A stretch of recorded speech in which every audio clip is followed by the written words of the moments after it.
just a little recap in the last section. We turned our functional app component over into a class-based component. Now, I've mentioned before, but I'm going to say it again, doing this refactor alone is not going to solve the problem that we have because we still need to get the current position call. And that's going to take some amount of time, right? So in this video, we are going to talk about states in React, and that's the actual system that's going to solve this problem.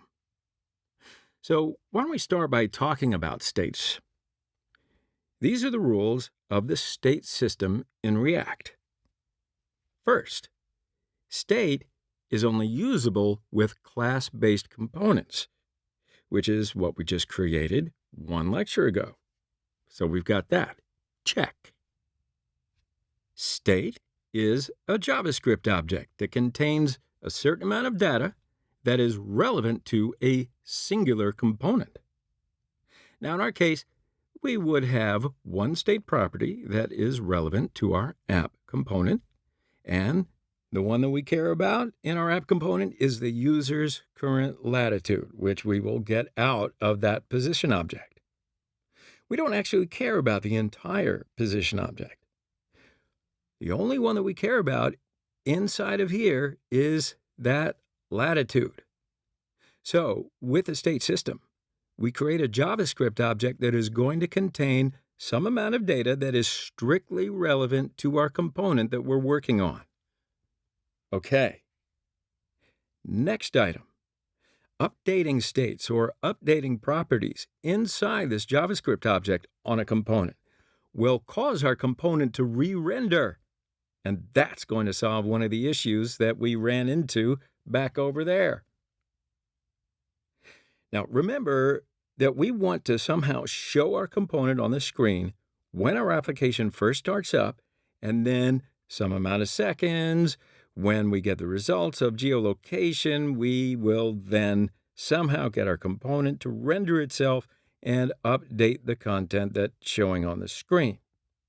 So the key here of getting a component to re-render is to update its states.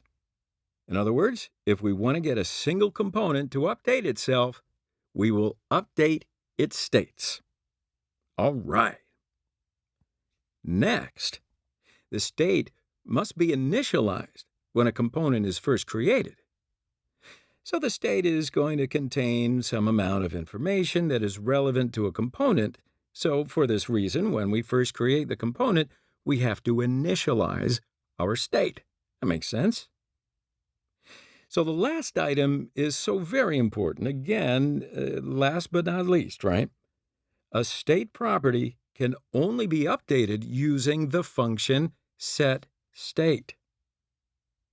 Now, I know you don't know what the setState is yet, but you can imagine, and I will repeat this line to you again and again because it is the most common error that everybody makes when they start learning React. Well, except for me, but that's why I'm here. So again, what's the most common error? They try to update their state, and they do it in ways that they are used to doing with JavaScript, which is not the right way to do it. So please, remember this line.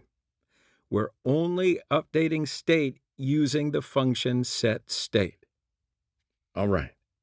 So I know, with all of these things, it could be a little confusing to you without seeing any code, but we really will do each of the steps over and over again until you understand it one at a time.